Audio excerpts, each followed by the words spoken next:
2025లో టాలీవుడ్లో ఒక clear vacuum అయితే ఏర్పడింది. అదేంటంటే the absence of strategical financial model and meaningful content. Industry అంతా కూడా ఒక జోన్కి షిఫ్ట్ అయిపోయారు.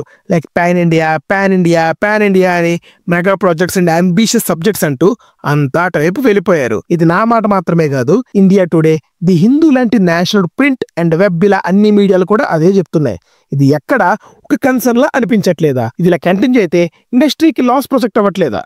మంచిదే కాదు బ్రో, పెద్ద పెద్ద సబ్జెక్ట్స్ వస్తే we will be in the top అని నువ్వు మూసుకోరా నీకేం తెలుసని నన్ను వేసుకునే లోపు ఈ పాన్ ఇండియా బిగ్ సబ్జెక్ట్స్ రావడం మంచిదే. బట్ ఇవి మన రూట్స్ అయిన ఎంటర్టైనర్స్ ని, ఫ్యామిలీ సబ్జెక్ట్స్ ని ఓవర్ షాడో చేసినట్టు మీకు అనిపించట్లేదా? ఆలోచిస్తే ఇలాంటి సబ్జెక్ట్స్ రావడమే తగ్గిపోయాయి కదా. So let's discuss about Tollywood's vacuum for relatable comedy and family entertainers, A case study by movies for you. దానికంటే ముందు ఇలాంటి ఇంట్రెస్టింగ్ కాన్సెప్ట్స్, FDFS రివ్యూస్ అందరికంటే ముందు చూడాలి అనుకుంటే please subscribe to movies for you. First, for what TFI is known for, the basic answer is for the entertainers, be it comedy or family or youth or relatable content. ఒకటా రెండా, ఎన్ని movies ఉన్నాయండి. Before 2015 entertainers are the biggest films we have. Like ఒక దూకుడు, ఒక kick, ఒక బాద్షా, ఒక అత్తారింటికి దారేది, ఒక సీతమ్మ వాకిట్లో సిరిమల్లి చెట్టు, ఒక మనము, ఒక సన్న సచ్చిమూర్తి, ఒక బలె బలె మగాడువై. ఇవన్నీ స్టార్స్ అయితే సినిమా చూపిస్తామా, కేరింత, ప్రేమ కథ చిత్రం ఇలాంటి చిన్న సినిమాలు అండ్ రిలేటబుల్ ఎంటర్టైనర్స్ కూడా ఉన్నాయి. అండ్ అగైన్ ఎంటర్టైనర్స్ లో కూడా చాలా జోనర్స్ ఉన్నాయి. Like comedy, youth, horror, thriller, ఇలా జానరా ఏదైనా సరే మన రూట్స్ ఎంటర్టైన్మెంటే కదా. తెలుగు సినిమా అంటేనే అచ్చమైన తెలుగు భోజనం లాంటిదని, అందులో అన్నీ ఉండాలి. Like comedy, action, sentiment, romance, ఇలా ఒక ప్యాకేజ్ ఫీలింగ్ వచ్చే సినిమాలు మనవి. And we're known for that. And it is like a integral part of our culture.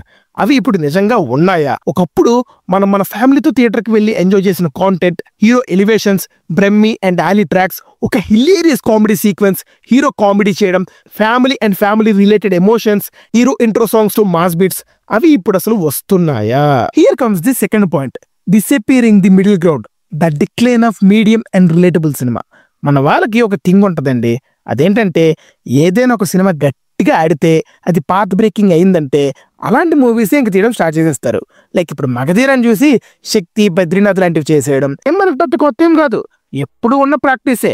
అయితే మనందరికీ తెలుసు ఈ షిఫ్ట్ అనేది బాహుబలితో స్టార్ట్ అయింది. After that we got budgets, ambition పెరిగింది, మేకర్స్ కున్న భయాలు పోయాయి, they dream to do big films and pan India movement అనేది స్టార్ట్ అయింది. ఇది చాలా వరకు సక్సెస్ అయింది. అంటే పెద్ద మూవీస్ వస్తూనే ఉన్నాయి, హిట్స్ అవుతూనే ఉన్నాయి.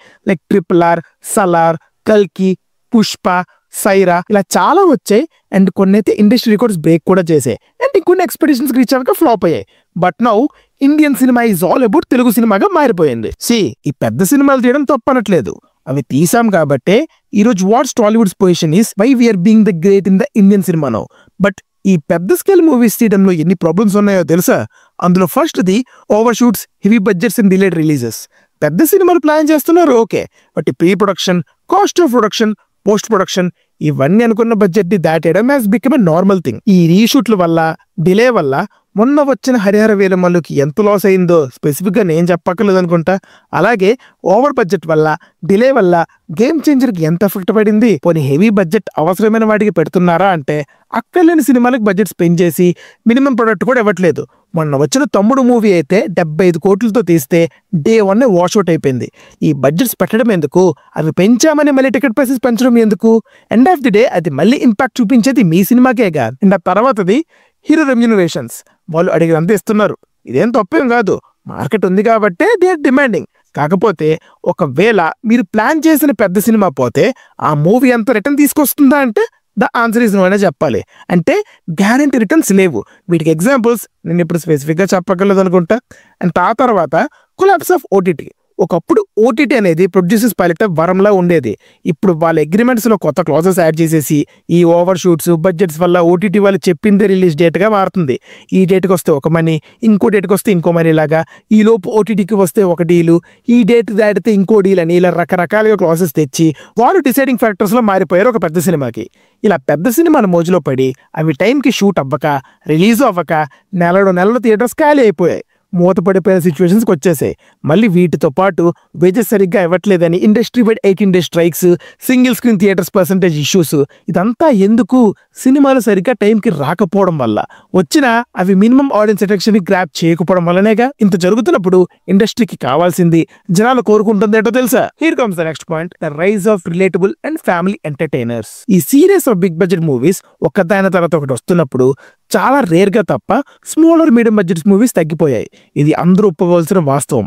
అయితే ఈ ఇయర్ స్టార్టింగ్ లో సంక్రాంతికి వస్తున్న మన సినిమా సృష్టించిన చరిత్ర అంతా ఇంత కాదు. ఒక ప్రపంచంలో జనాలు, ముఖ్యంగా ఫ్యామిలీ ఆడియన్స్ అయితే పండగ టైంలో పండగ చేసుకోవడానికి సినిమాకి పోయారు.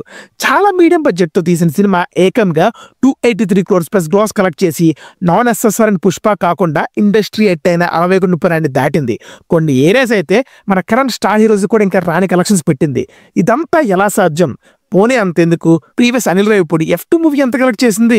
ప్రీవియస్ నాన్ బాహుబలి హిట్ అయిన 61 జనాలు ఎలా చూశారు? సరేరా, ఇదంతా పండగ అడ్వాంటేజ్ అనుకుందాం. ఆఫ్టర్ కోవిడ్ వచ్చిన కామెడీ మూవీస్ రిలేటబుల్ ఎంటర్టైనర్స్ ని ఒక్కసారి చూసుకుంటే, ఒక Jathiratnalu, Uppena, Rajaraja Chora, Samajavaragamana, Tillu franchise, mad franchise, Aay, Mathu Vadalara 2, 35, మొన్న వచ్చిన single, recent sensation little hearts, ఇవన్నీ కూడా medium to small budget మూవీసేగా.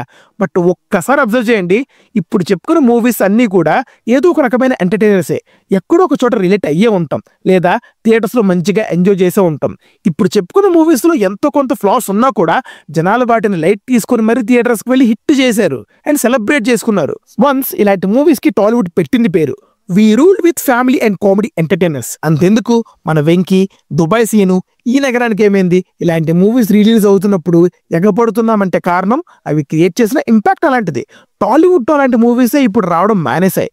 And industrial సర్వైవల్కి ఇలాంటి స్మాల్ అండ్ మీడియం ఎంటర్టైనర్స్ చాలా ఇంపార్టెంట్. ఒక్కసారి ఆలోచించండి, ఇలాంటి మూవీస్ మనకి రెగ్యులర్గా వస్తే ఆ థియేటర్ వైపు ఎంత బాగుంటుందో. ఇప్పుడు రీసెంట్ కొలాబ్స్ చూసుకుంటే చిరు అండ్ అనిల్ రావిపూడిస్, మన శంకర్ వరప్రసాద్ గారు కానీ, వెంకీ అండ్ త్రివిక్రమ్ కాంబో కానీ, రవితేజ అండ్ కిషోర్ తిరుమల మూవీ కానీ, ఇవన్నీ కూడా ఇలాంటి ఎంటర్టైనర్సే. అండ్ ఐఎమ్ గ్లాడ్ మనం మేకర్స్ ఇవి రియలైజ్ అవుతున్నందుకు. బట్ స్టిల్ ఎందుకు ఇది ఇంకా అవ్వాల్సినంత అవ్వట్లేదే అనిపిస్తుంది.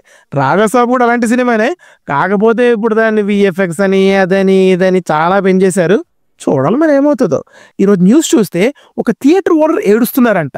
ఎందుకు అంటే, కొన్ని మంత్స్ నుండి ఎన్నో ఇష్యూస్ ఫేస్ చేస్తున్నాం, బట్ చాలా రోజుల తర్వాత little hearts, Mirai and Kishkindhapuri ఇలాంటి సినిమాలు రావడం వల్ల మళ్ళీ ఆడియన్స్ వస్తున్నారు అని, which is because of medium budget movies. మనం ఆలోచించాల్సింది ఏంటంటే, ఇంత వ్యాక్యూమ్ ఉన్నా కూడా ఒక సరైన ఎంటర్టైనర్, అది రిలేటబుల్ అవ్వచ్చు, కామెడీ అవ్వచ్చు, ఏదైనా సరే, అలాంటి సినిమాలు వస్తుంటే జనాలు వస్తున్నారు, చూస్తున్నారు, సెలబ్రేట్ చేసుకుంటున్నారు, which is a clear indication that audience ఇలాంటి మూవీస్కి ఆకలి మీద ఉన్నారు అని.